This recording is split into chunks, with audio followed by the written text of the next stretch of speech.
This is a controversial one, but we just happen to have tons of sources reporting that Muhammad used to dress up in his wife's clothes, that he used to at least put on their robes, their dresses. Their dresses, exactly. Now, what that means, if he's just laying there in bed or something like this, and he wraps up in it or something like that, if you want to believe that, that's fine. Why doesn't he have? I mean, when he's getting all this war booty, why doesn't he have his own robes to wrap up in?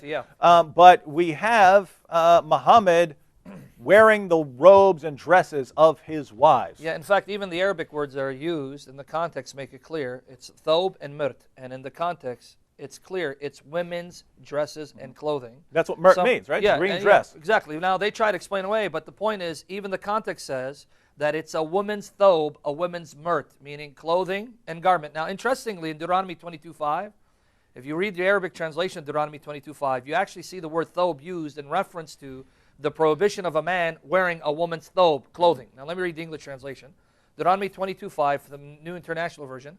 A woman must not wear men's clothing, nor a man wear woman's clothing. And the Arabic translation of this passage says, a woman's thob.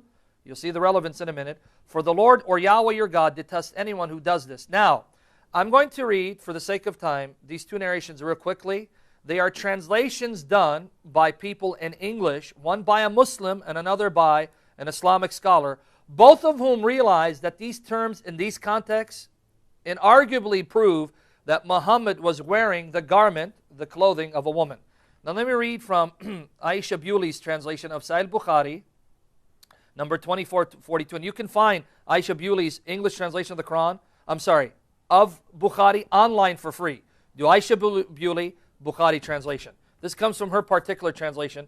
Now, I'm going to just read this for the sake of time. I was going to read the other one, but our time is fleeting. Let me just read this. It is related from Aisha that the wives of the Messenger of Allah fell into two parties. One party contained Aisha, Hafsa, Safiya, and Sauda, and the other party contained Salama and the rest of the wives of the Messenger of Allah. The Muslims knew of the love of the Messenger of Allah for Aisha. So when any of them had a gift which he wanted to give to the Messenger of Allah, he would delay it until the Messenger of Allah was in Aisha's house. Now the women got angry. They're upset that this was happening only in Aisha's house. So they actually asked Muhammad's daughter to go and complain. Now when she went and complained, notice Muhammad's justification. Now let me read it. I'm trying to skip through this for the sake of time. Notice what he says to the complaint. He said to her, do not injure me regarding Aisha. Don't bother me concerning Aisha and my preferential treatment of her. For the revelation does not come to me when I am in the garment of any woman except Aisha. Do you see the justification? Don't injure me, don't hurt me towards my preferential treatment of Aisha. Because let me tell you something. The only time I get inspired when I'm in women's garments is when I'm in the garment of Aisha. When I'm in the garment of any other woman, it doesn't happen. So Allah Himself is showing me that I'm okay in preferring Aisha and wearing her garment because I only get inspired in her garment and no other woman's garment. So now, there are multiple problems here, and we did an entire program going through the different problems here. But the Quran says don't have more than one wife unless you can treat them fairly, right? Yes.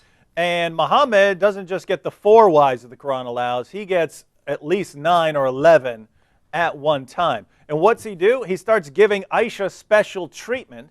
And when he's called out on it, right? Muhammad, could you at least honor the Quran, O Prophet, and treat us fairly?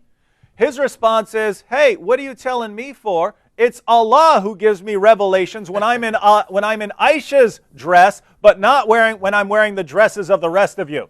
So it's not just that he's wearing women's clothes, it's that he's receiving revelations when he's dressed in Aisha's dress, and that he then uses this as justification to violate the commands of Allah because Allah gave him this revelation during the time when he's wearing Aisha's garment. How many different ways is this just messed up, right? I mean, this is messed up, but this is the perfect prophet, right, everyone?